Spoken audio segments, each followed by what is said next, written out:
few months ago in a previous interview you said that it became a little bit difficult for you to fit into the routine of your daughter. How is this routine going on since then, and could you make one for yourself? I have a bit more structure of when is my free time and when I don't have free time, but within this free time I don't really have a routine, and I was a bit anxious about it maybe a few months ago, but now I'm a bit more in peace with that. And yeah, I understand that I'm not a person of a routine, because once I repeat something, after some repetition I ask myself, is it the thing that I need right now, or what is now? Like I'm very aware of changes, so yeah, so it's very hard for me to say, okay, I wake up, I do this, I do that, and yeah. But for your daughter, she has a routine now. So she goes to kindergarten now, so it's a little bit different than before. Yeah, for her it's very clear. Like I can really see how she's making sense of the world now. With okay, we did this, and last time we did this after that. So this is how things work. Yeah. And it's very interesting also to observe that, and it's a security for her. Yes, but I feel like sometimes I really want to break it for her, also to say, hey, it doesn't have to be like that. Yeah. Yeah, so the whole relationship I have with routine is very present in my life right now. So how has your artistic work changed since you are a mother? Did you notice any either concrete or progressive changes ever since? And if yes, in what sense? I would imagine that motherhood fuels artistic work in a very specific way, but maybe I'm overthinking this and over-mystifying this in my head.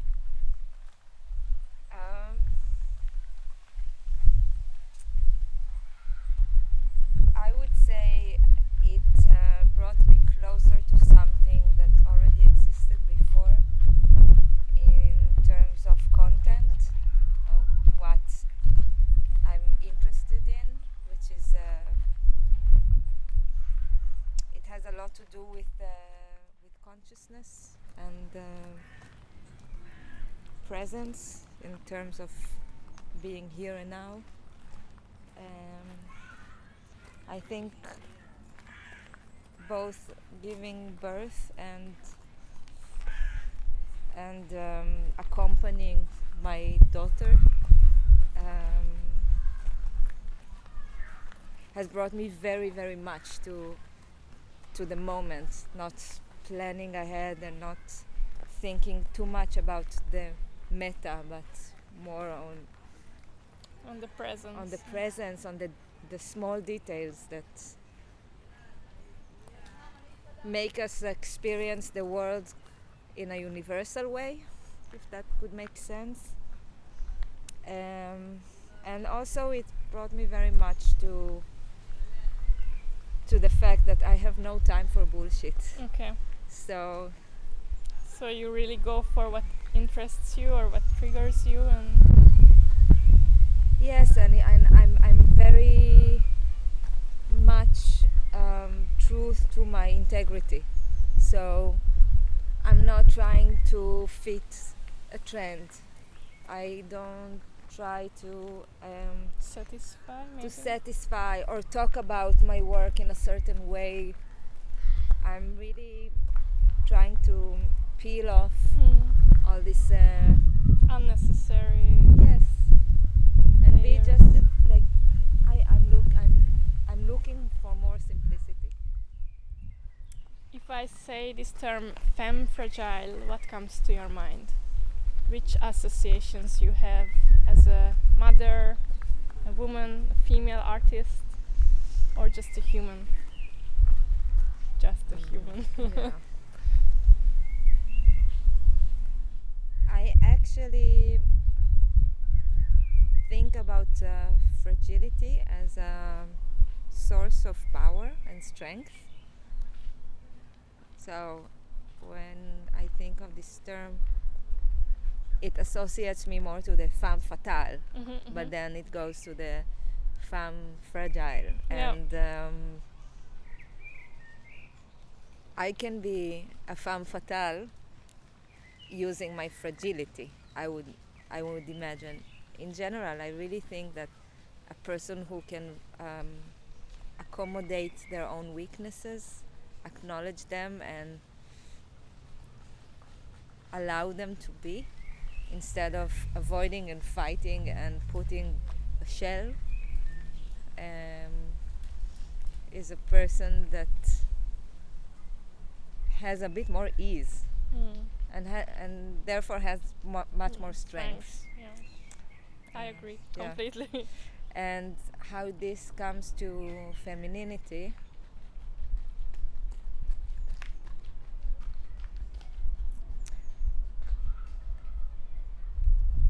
I mean, I it's feel- also yeah. a stereotype in a way. I feel talk about this? women has more access to connect to this fragility. It's totally an intuition. It's not something I have to be maybe careful when I'm saying that, but I imagine that I can benefit from being a woman in the way that I'm connecting to my weakness, to my fragility, to my vulnerability.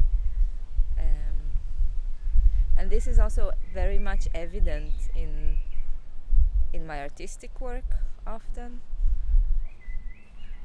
I remember I had one rehearsal for a solo I made, and I invited my boyfriend to watch, and then he told me in the end, "You look very exhausted in the end."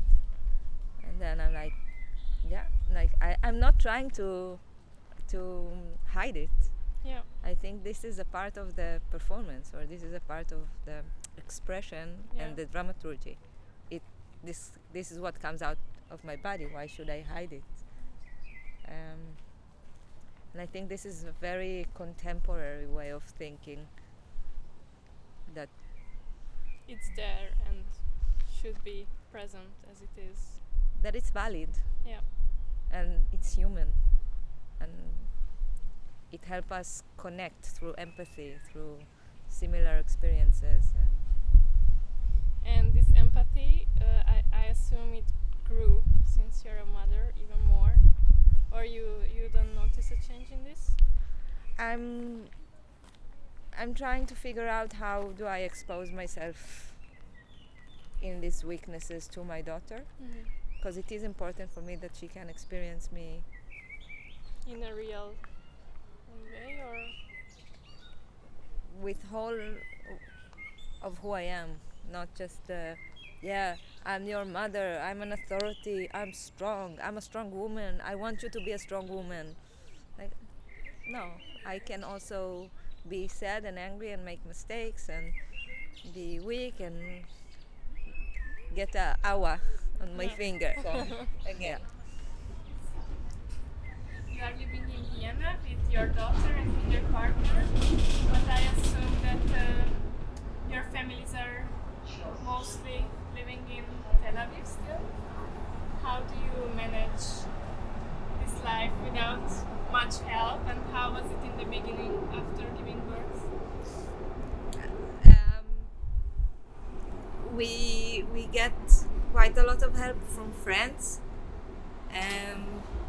Now also our families are coming to help more often, because I'm working more and I'm traveling quite often. But at the beginning, I gave birth just after the first lockdown, so the whole world was a bit in panic. And then our families couldn't come.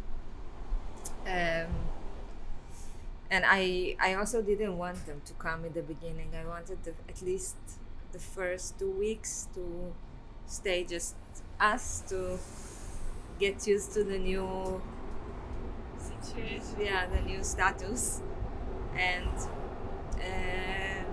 then after, when the families started to come or to help us more, it was more disturbing for me because I got so used to being alone, and I felt like, okay, I know how to deal with everything, then to teach it to another person is, And everyone yeah. has a different routine, no? yes, and Different ways. families anyway are complicated, so yeah, it was just another thing to deal with. And now Yeah. that they are visiting someone, Now I really learn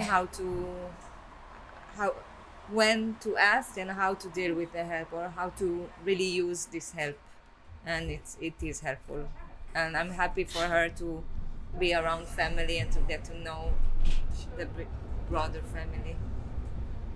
So, as dancers, I think we know our bodies in a very precise way. We see ourselves a lot.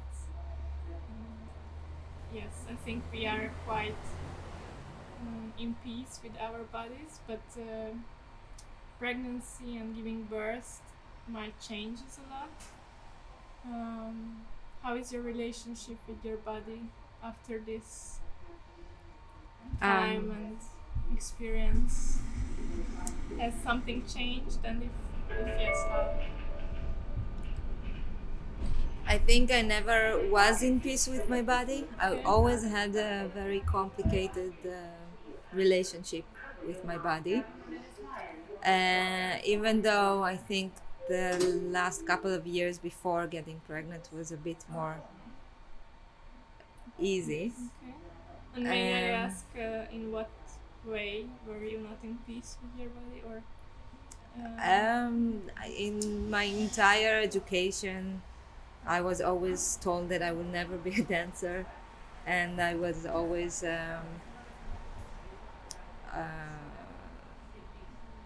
But kind of because the worst in my class. Okay, but because of anatomical. Yes, things? I guess so. And I became very much aware to this, to my limitations,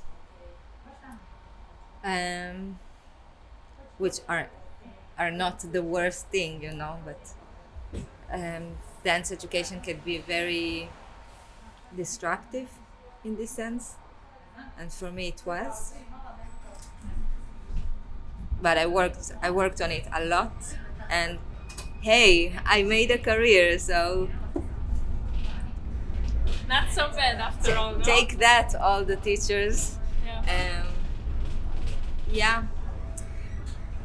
And actually being pregnant was really, I didn't like it at all on one hand, but on the other hand, it was the first time I didn't have to push myself, that I could say, like, now I can rest, and this was very interesting. The recovery was, at the beginning, I guess, I was very curious about this new body and what it can and cannot do, and all the tensions that were released because of hormones, but also because I didn't stress myself anymore. And now, almost 2 years after, I found myself struggling again, but I'm in a different place that I don't want to fight anymore. So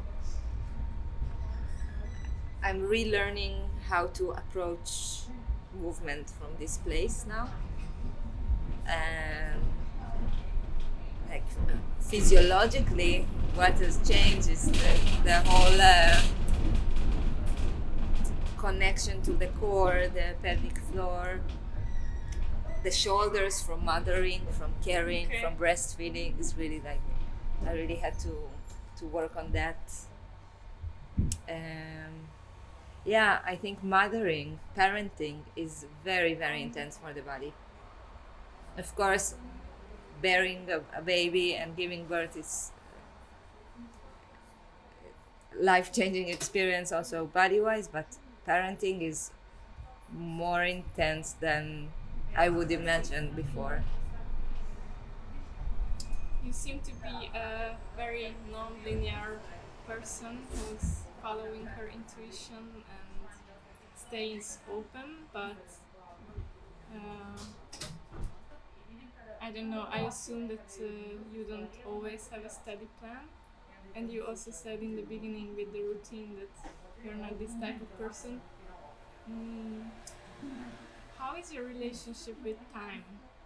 Like the passing of time. You can also talk about aging, but generally about time, especially now when you have a daughter and you see a growing creature next to you.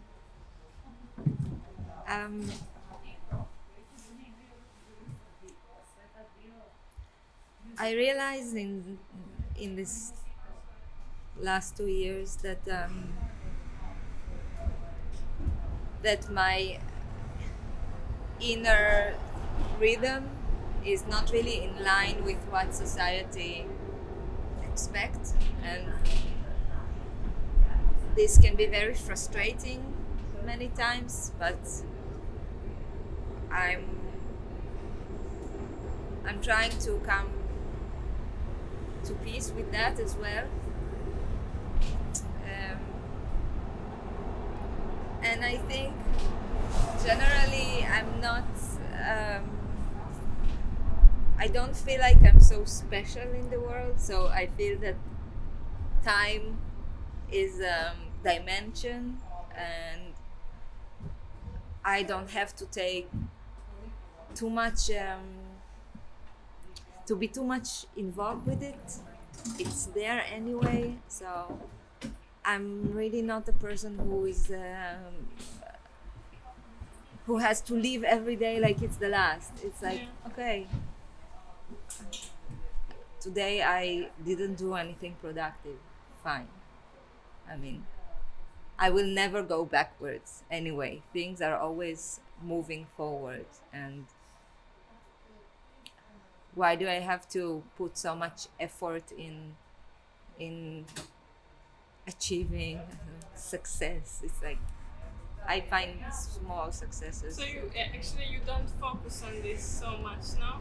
It's there and it's part of our life, but it's not like it doesn't Yes, get and that special attention. I also had some experience of this feeling of time distortion, or like the suspension of time, and so it is something that I had to think about, or I experienced it very differently from how we experience it on a daily basis. And knowing that there is another way to experience it make this experience, the more daily experience, a bit more at ease, or Okay. not so important.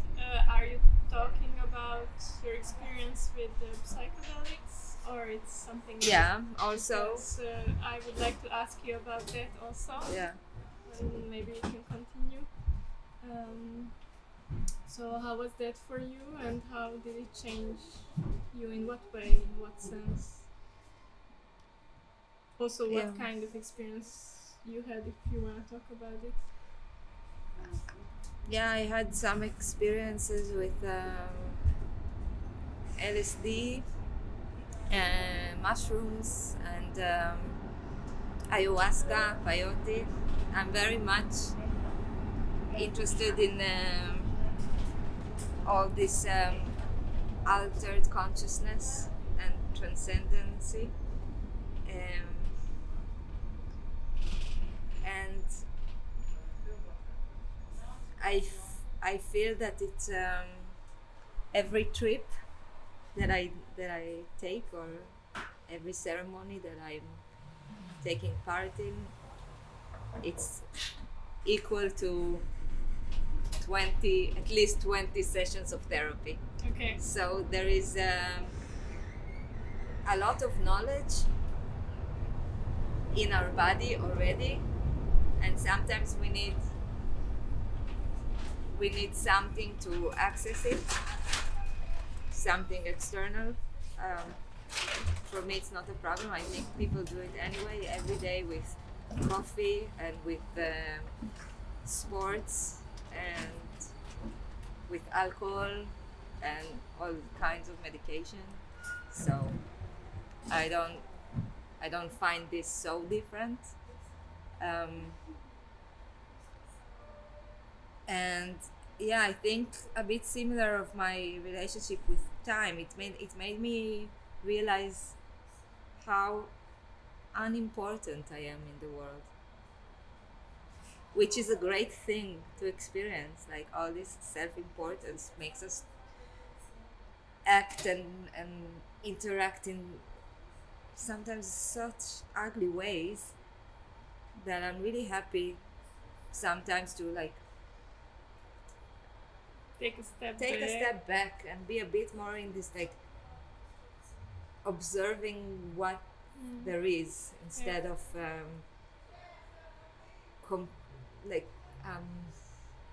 fulfilling a story that I made for myself about something.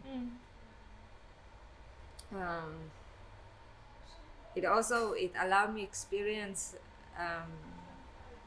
myself, the world, beyond the world, in a much more expansive way. And I feel this is very enriching for everything in life. So first of all, I would like to ask you, how do you recharge yourself nowadays? What is your source of power? And also connecting to this question, if you could give any advice to fresh mothers, maybe even to a mother who is coming from artistic field or creative field, what would it be? What is charging me is being busy with artistic questions, being in the studio, definitely, being with other people, because mothering can be very lonely sometimes.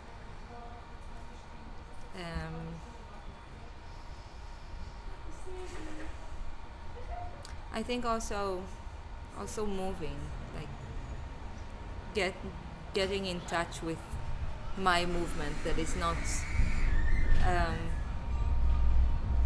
things I have to do, like house chores and taking care of the family and all that. It's very important. It's healing. And my advice would be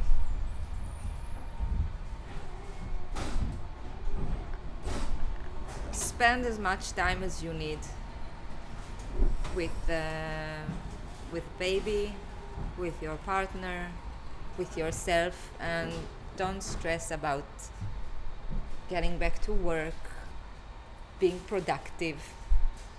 Raising a child is a lot of work, and it's super productive. You see the child is growing, it's just because of you. And this is something that I feel that the world should acknowledge a bit more. This is the best creation one can make.